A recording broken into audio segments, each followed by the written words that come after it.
Takže čaute, stále z toho istého autobusu, ale ide mi karta, huba ide, myšlienky idú, tak dáme si ďalšiu tému. Slovensko. Spomínal som v niektorých starších videách, alebo teda skorších videách, že by som bol rád, keby nám na Slovensku vládli Slováci a že by som chcel, aby Slovensko nebolo orientované alebo aby nebolo pod vplyvom, ani Ameriky, ani Ruska, ani Japonska, ani Izraela, ani Brazílie, ani Konga. Chcem, aby Slovensko malo vlastnú suverénnu politiku, ktorá by bola namierená na Slovákov, alebo teda pre ich benefit, a aby z toho profitovali a benefitovali Slováci. Ľudia, ktorí tu žili od nepamäti, ktorí tu majú korene, ktorí tu majú ako keby právo na toto územie. No je to značný problém, pretože my tuto v strednej Európe sme príliš malí a ekonomicky slabí na to, aby sme si takúto nezávislú politiku mohli robiť sami. A bohužiaľ to tak asi ani inak nebude. Mali sme jedno obdobie v histórii našej, kedy sme boli veľkým národom, alebo teda väčším, úspešnejším. Mali sme na poli nejakej medzinárodnej diplomácie aspoň aké také slovo, a to bola prvá Československá republika. To bol v podstate zlatý vek pre aj Slovákov, aj Čechov, aj napríklad podkarpatskej Rusy. Asi sa nikdy nám nebolo nám nikdy lepšie. A prečo to hovorím? Pretože sme boli najväčší a najsilnejší. Ovládali sme najviac územia. Mali sme silnú ekonomiku. Československá koruna bola relatívne silnou menou. Mali sme fabriky. Proste mali sme to dobre rozbehnuté, povedzme to tak. Potom prišla druhá svetová vojna, samozrejme nejaký úpadok, potom znova zjednotenie, ale pod zase nejakým väčším celkom, a potom znova rozdelenie a viac menej odtedy to ide tak trošku dole vodou. A niekto teraz povie, čo to rozprávaš, by si sa chcel vrátiť do komunizmu? No nie, to nehovorím, absolútne nie. Komunizmus je hlúposť. Socializmus dáva trošku väčší zmysel, ale takisto to není ideálne. Som zastancom nejakej otvorenej ekonomiky, nechcem povedať, že vysloveného kapitalizmu, ale nazvime to tak, že voľného trhu s čo najmenšími reguláciami.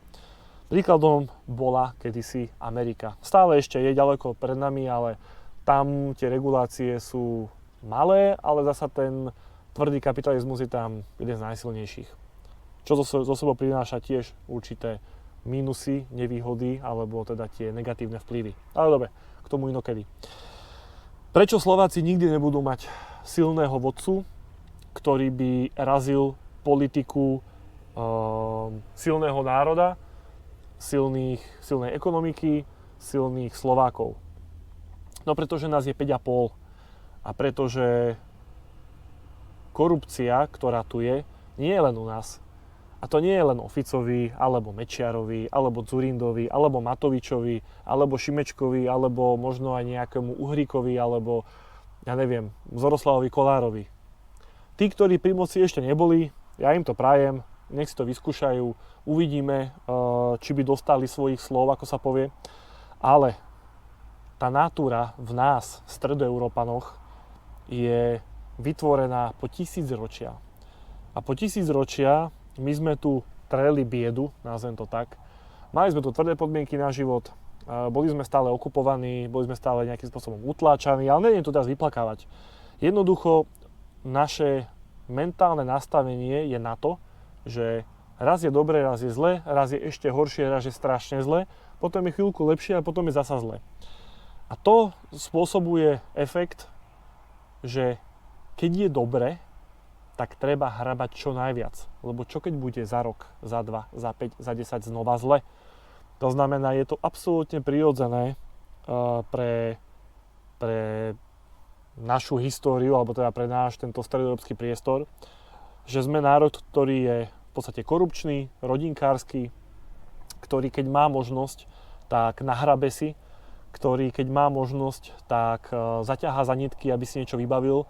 A bohužiaľ je to v nás, je to v našich génoch. A ako som spomenul, je to práve kvôli tomu, lebo raz tu bola vojna, raz tu nebolo čo do huby, potom prišla malá doba ľadová, potom tu boli Turci, potom tu boli Uhri, potom bola prvá svetová, druhá svetová, komunisti a tak ďalej a tak ďalej. Proste tieto stáročia, tisícročia nejakého strádania spôsobili to, že ako náhle človek má možnosť uchmatnúť si, ak sa povie trošku viacej z toho koláča, tak to urobí.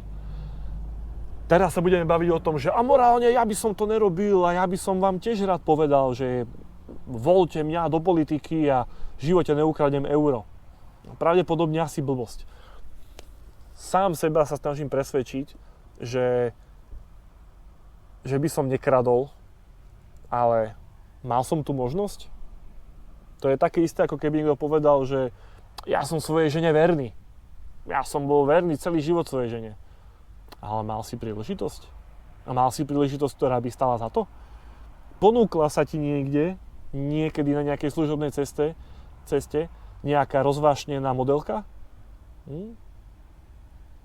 Potom machruj. Potom povedz, že si morálny. Potom povedz, že stojíš za svojím slovom. Nechcem povedať, že som niečo takéto mal, lebo neboli to modelky, ale ja sám neviem, či by som odolal. To znamená, ak by mi niekto položil na stôl 1 000 000 korún, 2 milióny, 5 miliónov, 10 miliónov, to je jedno, teraz vymýšľam, hej, také sumy sa v malej politike netočia, to sa točia naozaj na tých ministerstvách, v rádoch miliónov alebo desiatkách miliónov. Ale keby mi to niekto položil na stôl a povedal by iba, že ty nemusíš niečo konať, ty iba niečo nekonaj. Ty sa iba pozri niekam mimo. My už všetko zariadíme. Ty iba choď teraz na 2 týždne na dovolenku a neukazuj sa u seba na ministerstve. Ty iba sa stretni nie s tým, ale s tým sa stretni. To je všetko. A dostaneš 5 mega alebo 10 mega. Tvoje deti a deti tvojich detí nebudú musieť v živote robiť. Môžeš si ísť pozrieť, môžeš cestovať do krajín, o ktorých si ani nesníval. Môžeš mať, môžeš bývať na mieste, o ktorom si vždy túžil. Mohol by si mať pôžitky, o ktorých sa ti vždy len snívalo. Ako by sme sa zachovali? Áno, morálne. Ja nie. No, prd. Pretože každý z nás, aj ja, bohužiaľ aj ja, a je mi to strašne blbé, ale ak mám možnosť niečo vybaviť, zavolať nejakému známemu, aby zaťahal za nitky niekde, alebo aby ma niekde posunul kvôli niečomu, tak pokiaľ to je, že mne hrozí újma, tak to urobím. Nerobím to z prospechárstva, nerobím to kvôli tomu, že teraz mám Daciu, ale chcem mať Volkswagen a keď budem mať Volkswagen, tak budem chcieť mať Porsche. Kvôli tomu to nerobím.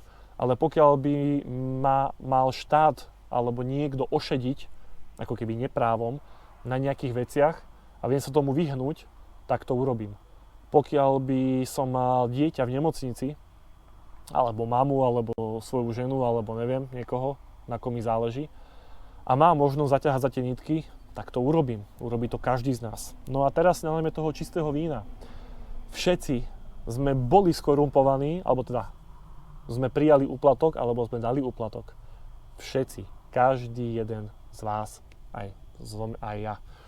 Pretože úplatok je iba to, že niekomu donesiete bombonieru, niekomu donesiete kávu, pani na úrade vás niekam posunie, dá vám nejaké iné informácie ako dá iným, už je tam bomboniera, už je tam kávička, už je tam šampanské, už je niekde fľaša. Potrebujete prejsť cez STKčku, tí, ktorí nemáme nové auta. Tak niečo tam úplne není v poriadku, no tak sa dá niečo navyše, aby to auto prešlo. Nezobrali mi dieťa do škôlky. Nedalo by sa s tým niečo urobiť? Mám jednu známu, tá je učiteľka, tam ťa zoberú, vybavím ti to. Koľkokrát sme toto počuli, koľkokrát sme toto vyhľadali. Takže všetci ľudia korumpujeme, všetci ľudia dávame a príjmame úplatky. Každý to robí iba do toho výšky, do tej výšky svojho platu alebo svojej hodnoty. Bohužiaľ je to tak. Pokiaľ viem dať úplatok 100 eur, dám úplatok 100 eur. Pokiaľ viem dať úplatok 1 000 000 eur, tak dám úplatok 1 000 000 eur, aby som získal 10. Hej. Takže bohužiaľ takto to funguje, tak toto je hlava nastavené. A teda nič sa nezmení, pokiaľ sa zmenia ľudia, pretože vy vymeníte iba človeka s nejakými morálnymi hodnotami za iného človeka s tými istými morálnymi hodnotami. To znamená, či tam bude, ako som povedal, či Radičová, či Čaputová, či Fico, či Počiatek, či Šimečka, či ja neviem Naď, budú to robiť všetci do jedného. Tu treba, aby sa nastala zmena, úplná zmena systému a aby právo bolo spravodlivé.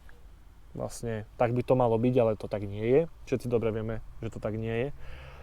Pokiaľ bude právo spravodlivé, pokiaľ budú ľudia, ktorí budú vymáhať toto právo a dodržovanie tohto práva neúplatní a budú, neviem, niekde morálne inde, čo sa dá doceliť iba tým, že budú bezdetní, bez partnerov a budú mať obrovské platy, aby neboli v podstate nútení, alebo nie že nútení, ale aby nemali tú potrebu príjmať úplatky, tak dovtedy sa nič nezmení.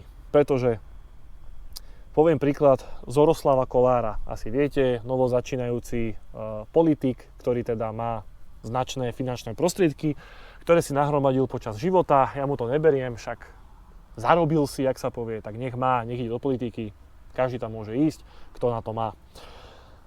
A tento človek má veľmi dobré názory. Ja s ním veľmi sympatizujem. Ale to, ako si on myslí, že to raz bude fungovať, tak proste fungovať nebude. Aj keby sme jemu samému verili, že ja mám zarobené, ja nepotrebujem úplatky, ja idem bojovať za Slovákov, za Slovensko, pre mňa je Slovensko mojou domovinou, mojou vlastou, ja som hrdý národniar. Pokiaľ by sme mu toto aj uverili, a ja mu to reálne aj trochu verím, ale pokiaľ by to tak naozaj bolo, tak pán Kolár si neuvedomuje, že on sám nevie viesť štát, že bude mať okolo seba ľudí, ktorí budú korumpovať alebo budú skorumpovaní, ktorí budú dávať alebo príjmať úplatky. On si myslí, že okolo neho sa už nenalepili ľudia, ktorí sú oportunisti a ktorí sú prospechári a ktorí budú využívať každú jednu možnú príležitosť na to, aby sa obohatili. Proste toto je veľká naivita pána Kolára, ale v podstate aj iných, nazvem to, že srdciarov. Dajme tomu, že srdciar je aj nejaký pán Uhrík, alebo pán Mazúrek, alebo títo samozvaní, ale títo extrémisti, ktorých nazvali extrémistami. Dobre, to, že majú za ušami, však každý máme, jak sa povie, svoje informácie a každý vieme, odkiaľ vietor fúka.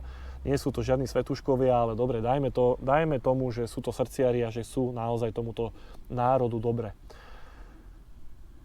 Sú v menšine.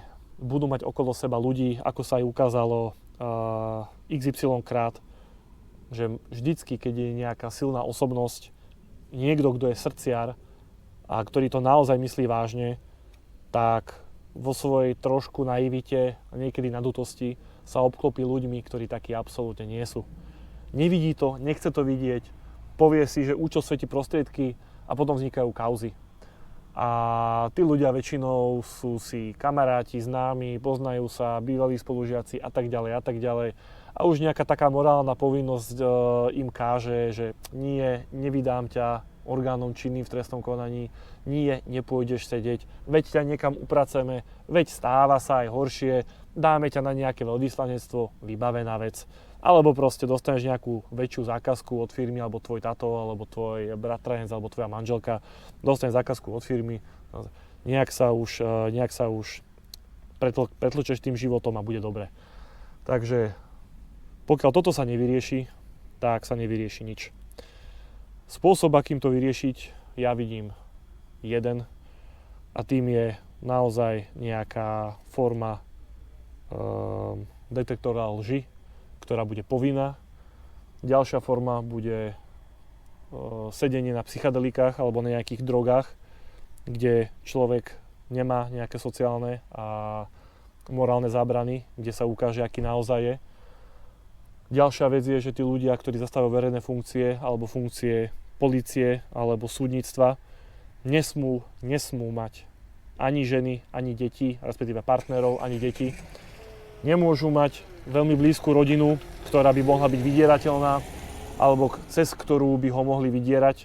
Musia to byť v úvodzovkách samotári a musia mať plat zodpovedajúci týmto vlastnostiam, týmto hodnotám. A navyše by som to ešte urobil tak, ak by, no samozrejme, korupcia a úplatky by boli trestané smrťou, absolútne proste postaviť kumuru a vybavené, to je proste radikálne, ale inak to nejde, inak to fungovať nebude. Myslíte si, čo chcete, jak chcete, ale jednoducho iba k múru. Alebo, keď sa na úplatok príde, tak osobná hmotná zodpovednosť každého politika krát 10. To znamená, zobral si úplatok 1 000 000 eur, vrátiš 10 miliónov. Zobral si úplatok 100 000, vrátiš 1 000 000. A keď nemáš, povieš, že však ja nemám, moja žena nemá, ja nikto nemá, ja som v podstate, ja bývam v garzonke, v prenajatej. Absolútny nezáujem. Tak ťa rozoberieme na orgány a predáme ťa. Všetky orgány, ktoré ti môžeme, tak ti zobereme a ktoré ti nebudeme môcť zobrať, tak budeš na ne makať v pote a krvi, tváre do konca svojho života, aby si splatil ten svoj dlh.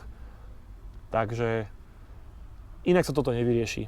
Lenže majte politický program, ktorý bude hovoriť, že všetkých aj svojich spolustranníkov alebo svojich prípadných koaličných partnerov pošlem do basy alebo ich zastrelím, pokiaľ zoberú úplatok.